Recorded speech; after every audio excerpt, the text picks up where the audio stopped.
I just was going to start by saying I am kind of sorry about this. Okay. I could have picked any James Bond movie, but That's what I said. I wanted to keep with the Bruce Glover thing. So Right. Oh, okay. yeah. And also Yeah, this is also the daffiest James Bond film ever. That's It's one of the daffiest. Not certainly one of the Sean Connery. Let's give John his. Yeah, his John. time. Yeah, sorry, you're right. Yes, of the Sean Connerys, I would agree. Yeah, the Sean Connery film. So yes, Diamonds Are Forever.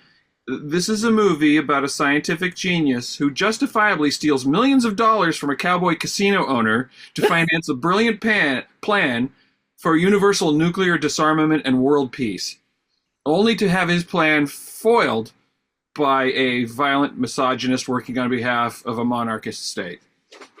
That's a fairly good kind of This is one of those movies, and there's a lot of them I can think of, where the villain is right. Yeah. No, the villain is not right. The doctor is right. Who's the doctor? The one who's like, you didn't care about peace at all. Oh, yeah. Well, he was following his one. He was an unwitting tool of Blofeld. So Right. Blofeld's not the hero of this movie. The hero of the movie is the doctor, right? Because he's the one who created this to do nuclear disarmament, to bring peace to the world. Right. And Blofeld is actually the one who hijacks his plan. Uh-huh. Kind of like Trump, kind of like Musk and Tesla, right? Yeah. Okay. Like, oh, we're gonna make these great cars. Like, oh, let me at it. Yeah, Musk needs a long-haired white cat, like a Angora. I know. I love how many that man could not take with a diamond necklace. Yeah. How many films has Blofeld in, Chris? I believe he made his first appearance in Thunderball. Mm-hmm. You Only Live Twice. This one, and then Majesty's Secret Service. Majesty's Secret Service. Wow. And he's always played by a different person. Yeah, different actor. But which one? Spectre. Oh, Spectre. Well, a different actor. Yes, he was Donald Pleasance in one movie, right? That's You Only Live Twice. Okay, No. he's Charles Gray in this, who's the narrator from Rocky Horror Picture Show. Yes. Delighted he by Funny it. as shit. Shaboom, shaboom, shaboom. Yeah, it's Along with, I mean, many of these things, in amongst of all the sexism, horrible racism, and blatant homophobia, which was homophobia. That gratuitous scene where the black lady turns into a gorilla. Uh-huh. Oh, Yeah, that hasn't aged very well, has it? Wow. Yeah, It's like, are they really going to do? Oh, yeah, they are. Yeah, But I just found myself some of that though is intentionally comedy. Yeah. Like it's not like that the point is showing the stupidity of that kind of stuff, because like they specifically call out her from being in a place in Nairobi and call that South Africa, which is something that's not a mistake that you would make as a British person. Yeah, they're making fun of carnivals, American carnivals. Right, that's true. We're rubes, so you fall for it, right? Right. From the darkest depths of South Africa. That scene was at Circus, wasn't it? Yes. Yes. Which I've been to in that era, and it is just like that, with the polka dot employees doing the thing, and there are kids everywhere, and in the middle, really cool Las Vegas though. Man. Yeah, it was cool. Oh, downtown. Seeing the strip like this shit. This stuff was great. I know. It's like I remember going out in front of It looks like the fucking wind. What are you talking about? Well, no, but it's just seeing Vegas before. But look around either side of it. There's absolutely nothing on either side of it. Yeah. Nothing. So you liked Vegas better when the mob was killing people instead of Steve Wynn was killing people. Yeah, I liked it before they put the M&M store in on the strip. I think the big casinos. Yeah, I like that. I mean, listen. That was the end, right, Scott? When they built the M&M store. But the M&M store went in there with Vegas as a dream was over. Now it's a sellout. Yeah. Listen. You can still go to Old Vegas. You can still go to Old Vegas and get an STD from the bar stool. You can. You can still do that. I had a steak at one of those places once. I think Get it was it called from the air. Ellis Island, right off the strip. Everything there. And he had to get a tetanus shot after. Everything there was sticky. Listen. I'm the fucking James Bond apologist here. I like James Bond as much as some of you nerds like Star Wars and Star Trek. But this is not a good one. This is one of the. This movie it's fucking definitely sucks. the goofiest. It's definitely the goofiest Connery one. Connery, we said he was done at the end. But they brought him back for this, right? He came back for this after George Lazenby laid, big turd at the foot of Honor Majesty's Secret Service, but he's phoning it in. You can tell. He looks a little rough in this movie too. Yeah, a little doughy. Yeah, he just looks tired. Rough, yes. Yeah. But I don't. He was dreaming of being in the hill. There are things in this movie. There are things in this movie that have not aged very well. Many things in this movie that have not aged very well. But there, as with most.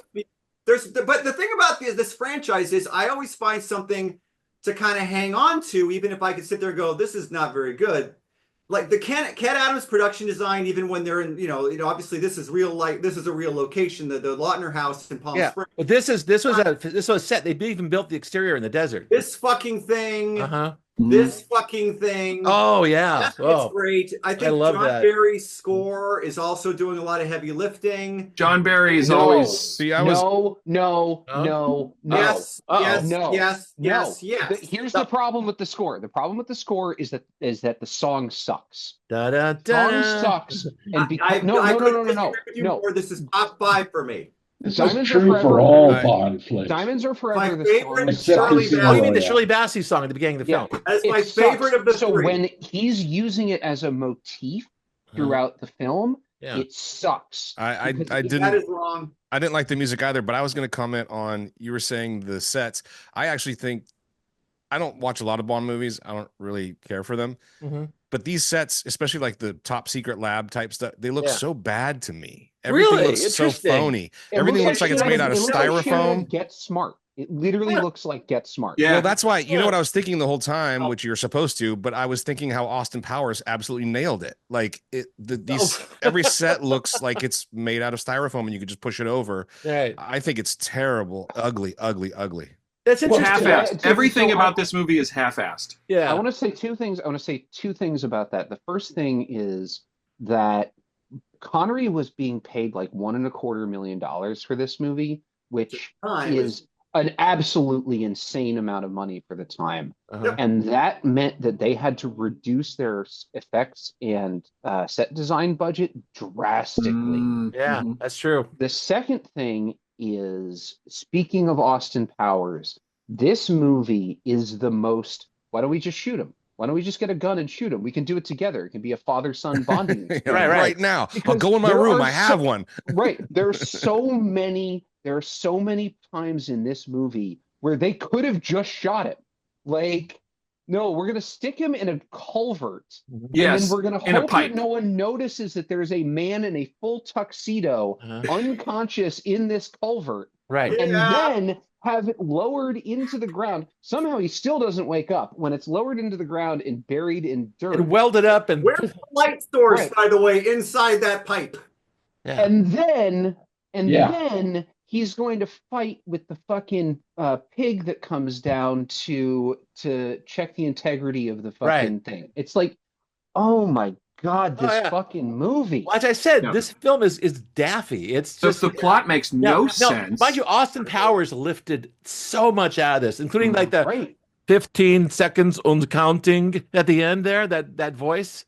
You keep hearing, and the faking the moon landing. Oh my God.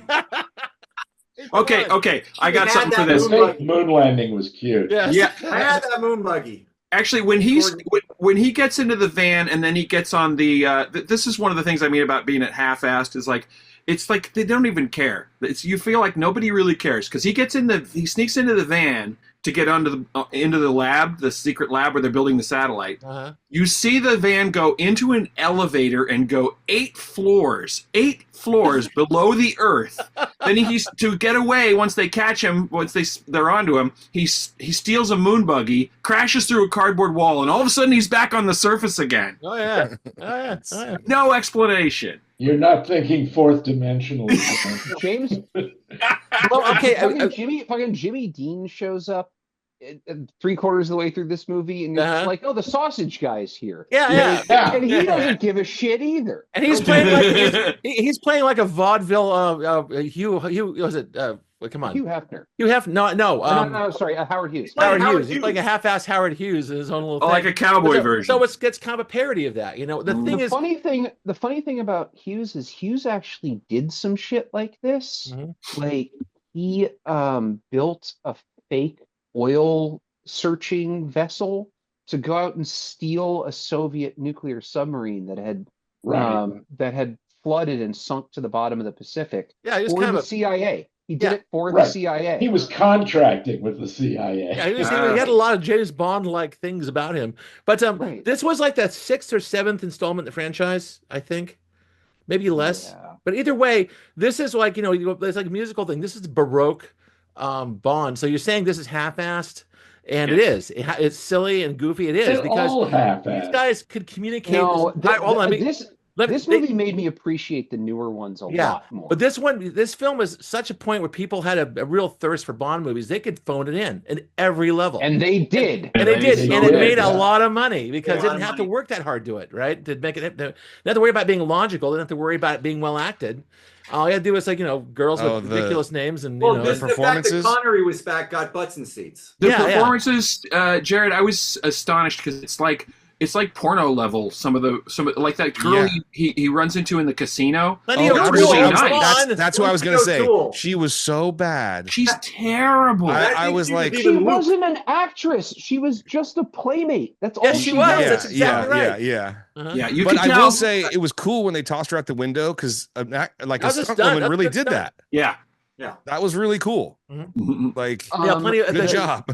I know Plenty O'Toole was in the book or not, but okay, here we go. It's like, there's that great meme about talking about new and older Bond or newer Bonds. Like, you got to find your inner strength and relate to social systems or you won't be effective. And then old Bond, hello, Mr. Bond. My name is Rebecca Ass. I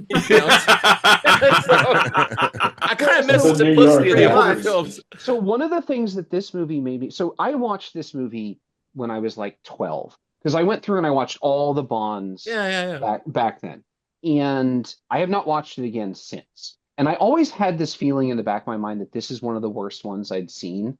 Like it just sort of stuck in there. I was right for one thing, but for another thing is this movie, watching it again, gave me a much bigger appreciation for GoldenEye, which is probably my favorite out of any of the Bond movies that I've seen. That's Pierce Brosnan, right? Yes, and it's specifically because of the scene at the end when Alec completely deconstructs him. When there's that scene where he's like, do all the vodka martinis that you drink drown out the screams of all the women you couldn't save?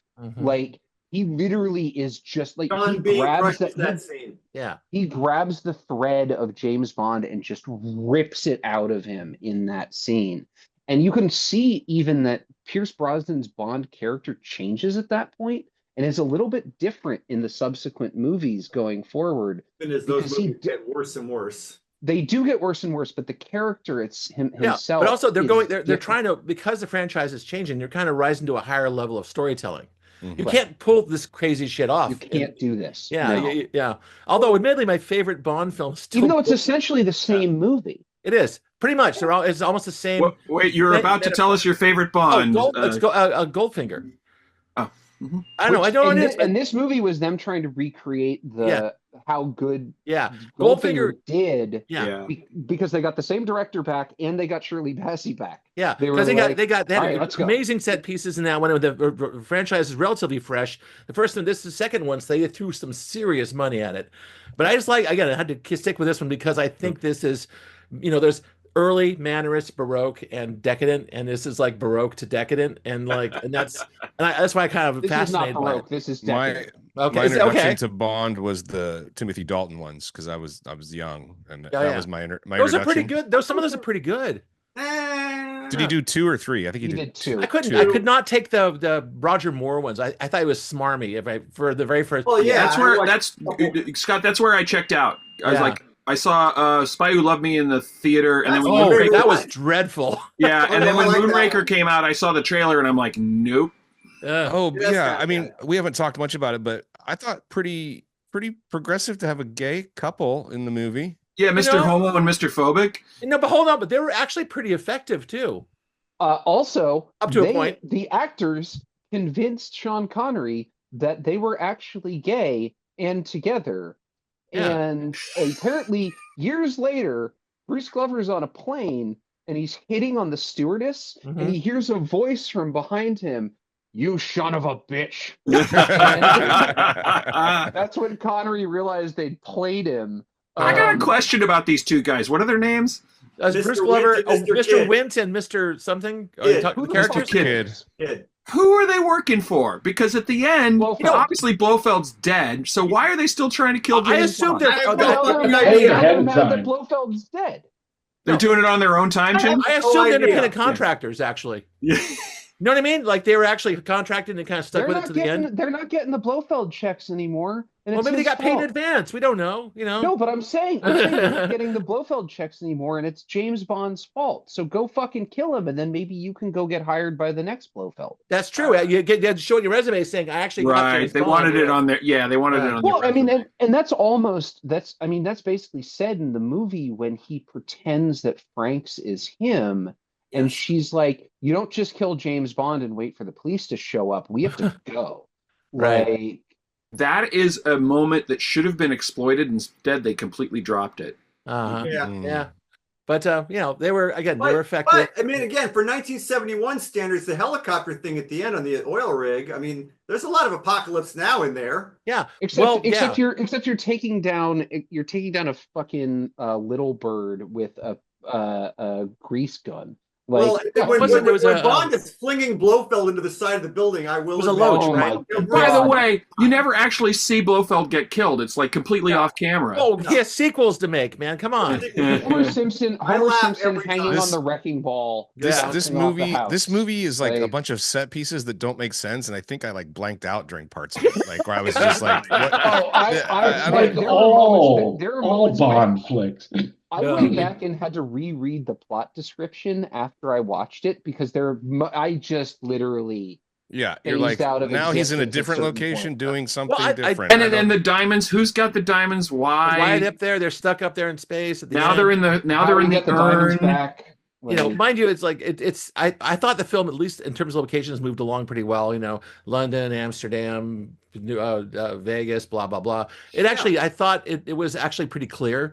London, the art direction, Amsterdam, I think, is above reproach. More Vegas.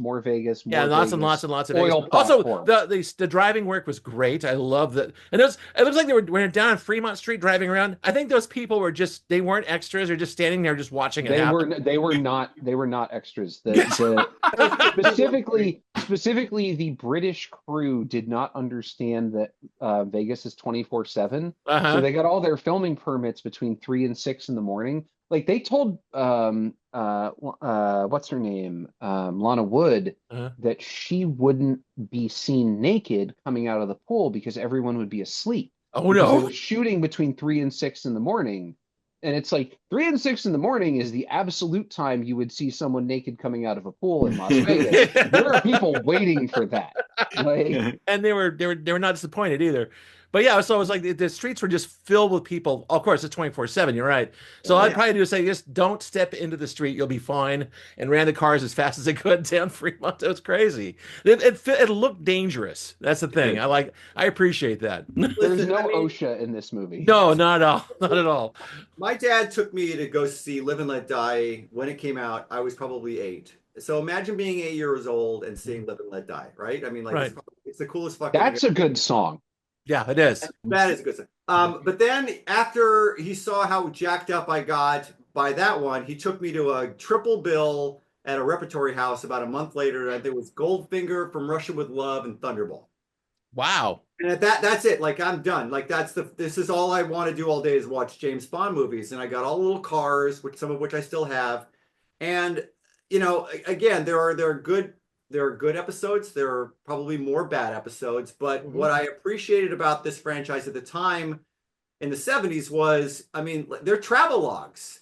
Yeah, absolutely. Glamorous as hell. Yes, it fills your head with all kinds of fucked up ideas about how men are supposed to relate to women, which hopefully I've evolved past. And each other. Right. But there is a level of fun, like at its best, this series goes along the knife edge between serious and goofy. Right. And I've got a soft spot for Thunderball, which is pretty 50-50 serious and goofy.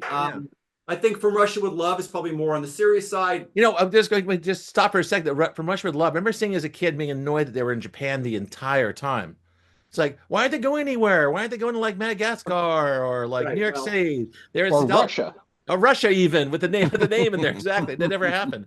So I the just, travelogue aspect was really big about these films, especially early Yeah. on. I think Well, yes, though, as it goes forward, like especially once it gets into the Dalton and then Brosnan era, like you're changing countries Yeah, like that. I know, Like it's crazy. just, you know, Goldeneye is just all over the place. You know, the Tomorrow Never Dies is like, oh, we're in the Pacific. Oh, we're over here, over here. And I'm telling you, as the films America. went on, they went into the later, past Dalton and into the newer era. They got prettier and nicer looking too. Oh yeah. God The damn, production value on the modern ones is top notch. it is. unbelievable. Yeah, and I mean, yeah. I still of the Craig ones. I mean, let's see. I really like Casino Royale. I thought I liked Quantum of Solace better.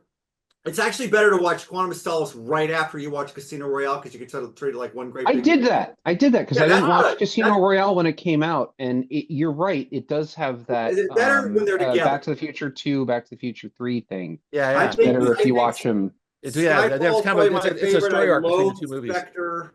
I told Chris earlier that the James Bond franchise entirely is actually sandwiched between the very best and the very worst. The very best one was probably the new Casino Royale. That's And one of all the ones in the middle, which are all good. The very bottom is Casino Royale. the other Casino Royale. Jim and I would disagree with that. The 67 Casino Royale, I love the film, but it's terrible.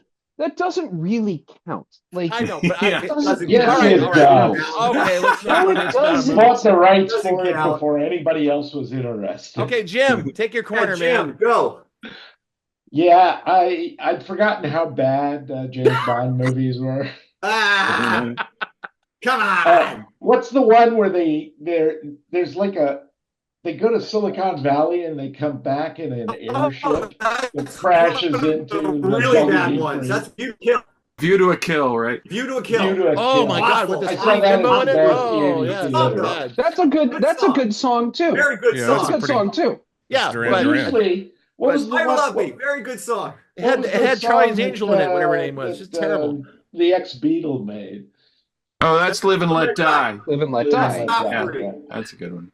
No, but actually, That's it's Live and Let Die is like half black exploitation, which I really appreciate. Yeah. It's The song extremely Live and Let Die, frank. the song Live and Let Die is a song you can just listen to on its own. Yeah, Like you don't need sure. to listen to that in association with a James Bond movie. That's just a good song. it comes on after Yeah. at the halfway point. You're going dun dun dun dun dun dun. Casino Royale has the George look of love. Martin did that score. Oh, Very good. really? Casino I didn't know Royale is that. great Oh, music. Wow. I will say for the score in this, the when they do the motif of the Bond theme, and I can't remember exactly when it is. It might be when he's coming up to the house.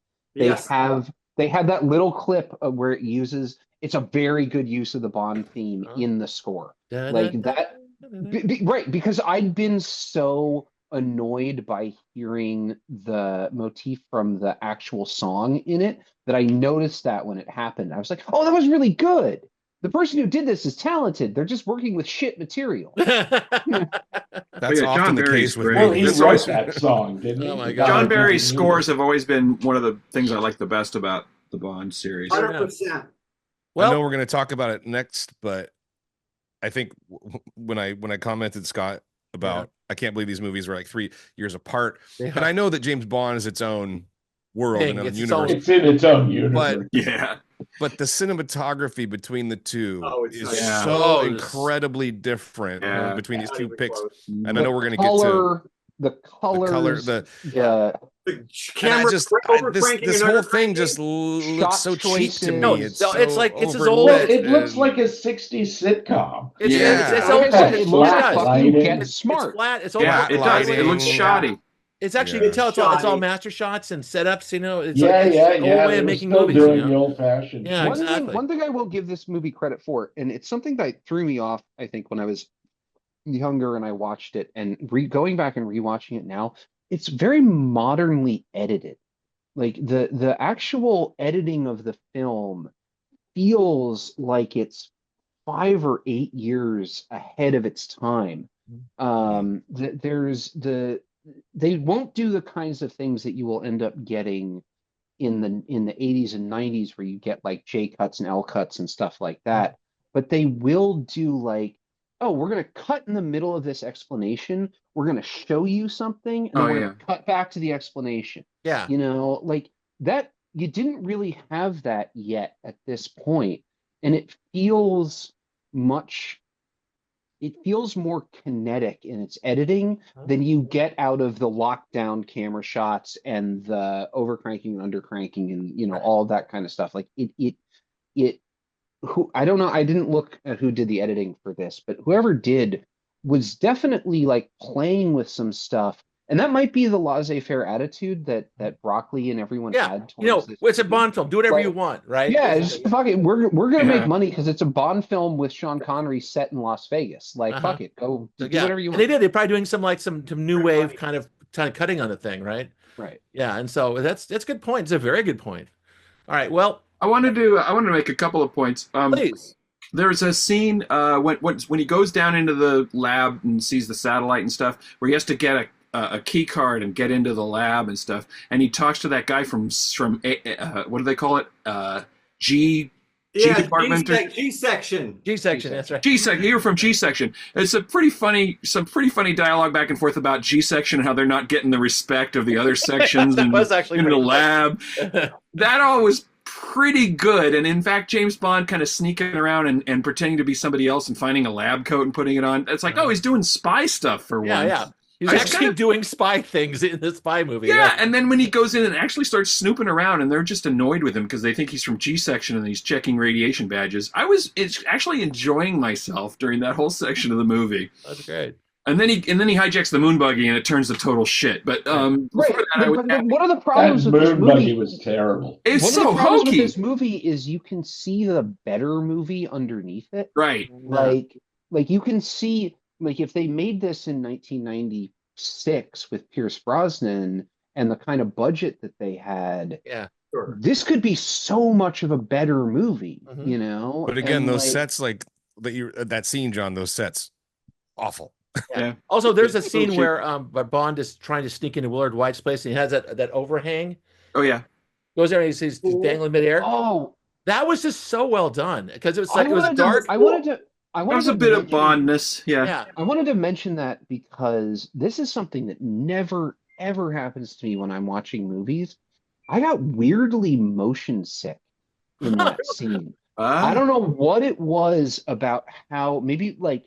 I'm sure there was a matte swinging or something, maybe, or something, or like a rear projection that was going on at certain points, and I just had this really weird disconnect between the foreground and the background a couple of times, and I literally had to like look away from the TV while I was watching it because I was getting this sort of like loopy feeling in my stomach. Whoa! And it was like. I kind of want to go back and try to analyze that, like frame by frame, and see if I can actually figure out what I think he might have been swinging. They're doing the camera tilt, the pan back forth. Yeah, like maybe. Who knows? I'd have to look at it myself. The only other time I've ever had feelings like that watching a movie is in 3D. Yeah. Like the part in Rogue One where they go into the server core and they pan down and they pan back up. There's some disconnect in the way that the core and the background move as that pan happens in 3D, and I had to take the glasses off. Yeah, you I was just like, you felt that drop, right? Like, yeah. I wanted to point out in that scene I was talking about where he's underground and he has to get, and the guy gives him the radiation badge. I recognize that guy's voice, Fiedermeyer or whatever the hell his name was. He's somebody. Like, who is that? I know that voice. I like that guy. It's Ed Bishop, who was the lead in the UFO TV series. UFO. Oh, wow. He just didn't have that white Caesar haircut wig. So that was shot in the UK then? Yeah. Oh, how fun. Oh, okay. So they shot it in Pinewood. Yeah, okay, that makes sense. Probably all the interior. Yeah. All right, well, that's it. Okay, go with thumbs here. We've done it for half hour. Is it a good movie? No. Do I still enjoy watching it? Yeah. It's not a great film, but I'm going to say that all movies are good, but all movies are good. Not this one. All right, good enough. I enjoyed some aspects of watching this film. Yes, we have now busted our James. Especially when it was over. That's the clip. I enjoy some aspects of going to the dentist because they'll numb you before. And the magazines are like, in the waiting room. But the thing is, we have now busted our James Bond nut in terms of like scene. Indeed.